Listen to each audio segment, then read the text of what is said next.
आज हम लोग भाषा के विकास और भाषा शब्द की उत्पत्ति और उसके महत्व के विषय में जानेंगे। तो आज का हमारा टॉपिक होगा भाषा। भाषा में सबसे पहले आपको ये देखना पड़ेगा कि भाषा शब्द की उत्पत्ति कैसे हुई। हम ये जानते हैं कहाँ, आपको बताते हैं। भाषा शब्द की उत्पत्ति संस्कृत की भाष धातु से हुई। ठीक है, वह धातु का मतलब होता है क्रिया का मूल रूप। धातु हिंदी में धातु का अर्थ होता है क्रिया का मूल रूप। यहाँ पर संस्कृत की भाष धातु से आपकी भाषा शब्द की उत्पत्ति हुई। भाषा, अब प्रश्न ये उठता है कि भाषा है क्या। अब भाषा के लिए विभिन्न प्रकार के विचार, परिभाषा इत्यादि का प्रयोग किया गया है। इसको हम भाषा को सीधे अर्थों में वाणी के रूप में भी जान सकते हैं। भाषा को ही वाणी भी कहते हैं, यानी बोली जाने वाली भाषा। क्या होता है कि जब हम किसी विचारों का आदान प्रदान करना चाहते हैं, क्योंकि मनुष्य जो होता है एक सामाजिक प्राणी है और मनुष्य अपनी सामाजिकता को बनाए रखने के लिए विभिन्न प्रकार के सार्थक और निरर्थक शब्दों का प्रयोग करता रहता है। भाषा शब्द संस्कृत की भाष धातु से बना है।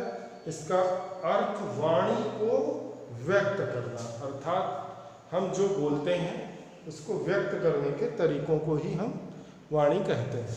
ठीक है, इसके माध्यम से मनुष्य अपने भावों, विचारों, कल्पनाओं इत्यादि का एक दूसरे के साथ विनिमय करता है। विनिमय करना मतलब आदान प्रदान करना। भाषा के लिए अनेक प्रकार की परिभाषाएं दी गई, परंतु सभी परिभाषाएं उचित हों ऐसा नहीं है। जो उचित परिभाषा है उनमें से हम कुछ को देखते हैं। यहाँ बोर्ड पर आप दो परिभाषाएं देख रहे हैं।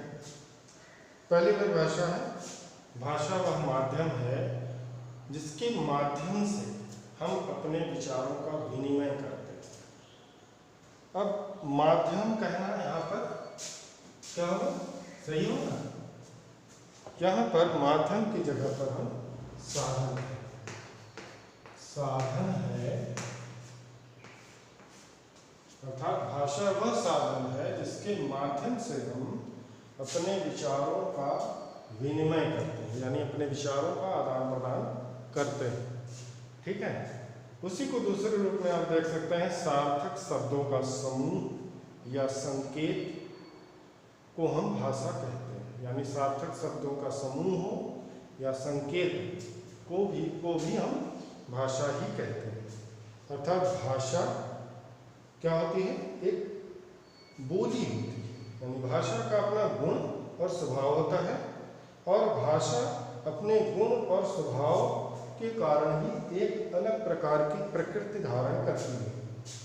भाषा एक सामाजिक शक्ति होती है जिसे मनुष्य ने अपने पूर्वजों से अर्जित किया है, और भाषा परंपरागत और अर्जित दोनों प्रकार की होती है। अपनी इसी व्यवस्था और स्वभाव के कारण भाषा को क्या प्राकृतिक भी कहा जाता है, परंपरागत कहा जाता है, अर्जित की हुई भाषा भी कहा जाता है। ठीक है, तो ये आपकी भाषा की परिभाषा है जो हमने दो लाइनों में आपको दी है। विभिन्न स्थानों पर विभिन्न विद्वानों के द्वारा अलग अलग प्रकार की भाषा का प्रयोग, अलग अलग परिभाषाओं का प्रयोग किया गया है। भाषा के रूपों में देखिए, भाषा के मुख्यतः जो रूप होते हैं वो एक होती है बोली। सबसे पहले बोली का मतलब होता है क्षेत्रीय भाषा। ठीक है, क्षेत्रीय भाषा का मतलब जिसे आप आंचलिक भाषा कहते हैं, अर्थात ऐसी भाषा जो क्षेत्र विशेष में बोली जाती है। यानी भाषा के क्षेत्रीय रूप, अर्थात भाषा के क्षेत्रीय रूप को बोली कहते हैं। क्षेत्रीय रूप को बोली कहा जाता है। बोली के बाद बोली की विशेषता क्या होती है? बोली की सबसे बड़ी विशेषता ये होती है कि ये 5-7 किलोमीटर की दूरी पर अपना स्वरूप बदल लेती है। यानी 5-7 किलोमीटर के बाद इसके शब्दों में परिवर्तन उत्पन्न होने लगता है। मूल इसका मूल भाषा इसकी वही रहती है जो आपकी भाषा होती है, और बोलियों में इन शब्दों को अपनी आवश्यकता के अनुसार परिवर्तित करके उसको जोड़ा जाता है। उसके बाद फिर आपके इसकी विशेषताएं क्या होती हैं बोली की? पहली विशेषता तो ये होती है कि ये व्याकरण से कोई इसका संपर्क नहीं होता, व्याकरण सम्मत नहीं होती। ठीक है, व्याकरण सम्मत नहीं होती, अर्थात व्याकरण का कोई भी नियम बोली पर लागू नहीं होता है।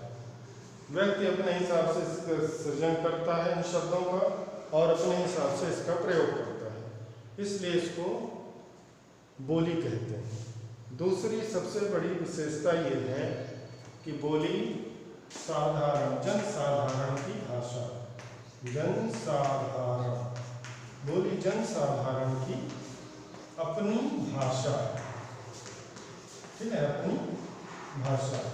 या फिर बोली भाषा से ही उत्पन्न हुई है, परंतु ये जनसाधारण ने अपनी तरफ से उत्पन्न की अपनी भाषा, यानी उनमें से कुछ शब्दों को बदल बदल करके, सबके अर्थ वही होंगे परंतु कुछ अर्थों को शब्दों को बदल बदल करके प्रयोग करते हैं, इसलिए इसको जनसाधारण की भाषा कहा जाता है और जनसाधारण के द्वारा ही प्रयोग किया जाता है। तीसरी सबसे बड़ी विशेषता, इसमें साहित्य की रचना नहीं होती।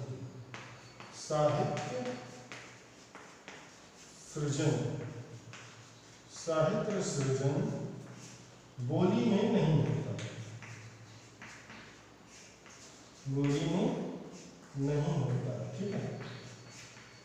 परंतु यदि कोई विद्वान किसी बोली को व्याकरण से युक्त कर दे, जोड़ दे, तो फिर वहां पर आप बोली को भाषा बना देते हैं। जैसे आपकी अवधी भाषा, ब्रज भाषा इत्यादि को व्याकरण से जोड़ा गया। अवधी भाषा को तुलसीदास जी ने और ब्रज भाषा को सूरदास जी ने। इन भाषाओं में साहित्य की रचना करके इन लोगों ने बोली, ब्रज भाषा और अवधी बोली को एक भाषा का रूप दे दिया। उसके बाद फिर आती है आपकी दूसरी परिनिष्ठित भाषा, ठीक है।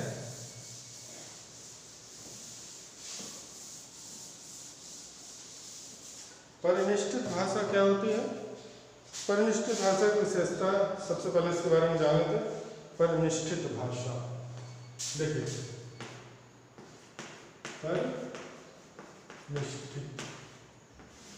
परिनिष्ठित भाषा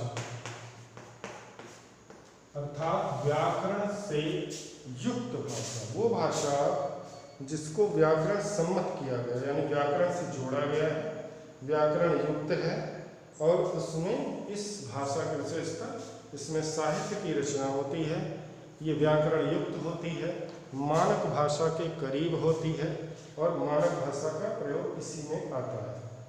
इसलिए इसको सबसे भाषाओं में सबसे श्रेष्ठ माना जाता है। ये व्याकरण युक्त होती है, साहित्य में इसी भाषा में यानी परिनिष्ठित भाषा में ही साहित्य की रचना की जाती है। उसके बाद परिनिष्ठित भाषा से ही राष्ट्रभाषा का विकास होता है। राष्ट्रभाषा वो होती है जो किसी देश के अधिकांश नागरिकों के द्वारा बोली, पढ़ी और लिखी जाती है। ऐसी भाषा को राष्ट्रभाषा के रूप में जाना जाता है, ठीक है। तो परिनिष्ठित भाषा से ही राष्ट्रभाषा का विकास होता है। इसके बाद कुछ भाषाएं और होती हैं, जैसे हम देखते हैं मातृभाषा। मातृभाषा क्या होती है? जब बच्चा जन्म लेता है तो जन्म के समय उसका आसपास का जो वातावरण होता है, उस वातावरण में अपनी माँ से, अपने प्रियजनों से जो भाषा वो सीखता है उसी भाषा को मातृभाषा कहते हैं। मातृभाषा में विचार विमर्श करना या अपने विचारों को प्रकट करना किसी भी बच्चे के लिए बहुत सहज और आसान होता है। इसीलिए सरकार ने कक्षा 5 तक क्लास 5th तक बच्चों को उनकी मातृभाषा में शिक्षा प्रदान करने के लिए आदेश दिया है। उसके बाद आती है आपकी जो महत्वपूर्ण तो अगली भाषा होती है वो होती है राजभाषा।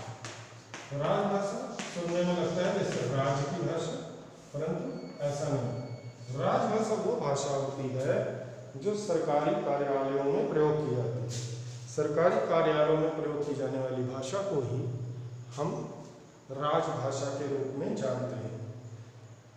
सरकार वो आपका कोई राज्य हो, आपका कोई जिला हो, देश, सभी में राजभाषा निश्चित भाषा के रूप में प्रयोग की जाती है। फिर आती है आपकी संपर्क भाषा।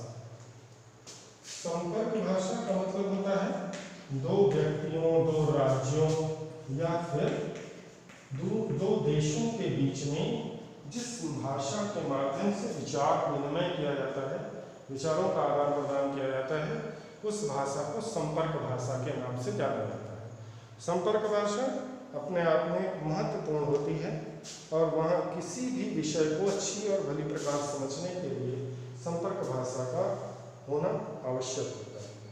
उसके बाद फिर कुछ भाषाएं प्रादेशिक भाषाओं के नाम से जानी जाती हैं। प्रादेशिक भाषाएं वो भाषाएं होती हैं जिनको प्रदेश विशेष में, प्रदेश में सबसे अधिक नागरिक बोलते, पढ़ते और लिखते हैं, तो उसी भाषा को प्रादेशिक भाषा का नाम दे दिया जाता है। तो ये आपकी भाषा है जो मैंने आपको बताया। इसके बाद भाषा के बाद ये एक छोटा सा वीडियो है, इसको आप लोग ध्यान से देखिए और ध्यान से देख करके इस पर अपने भाषा से संबंधित सारे विचार प्रकट करें।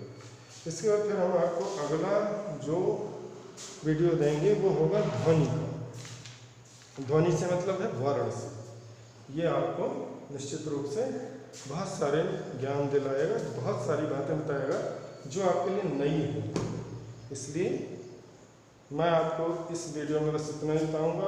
अपने इस चैनल को सब्सक्राइब करें और लाइक करें।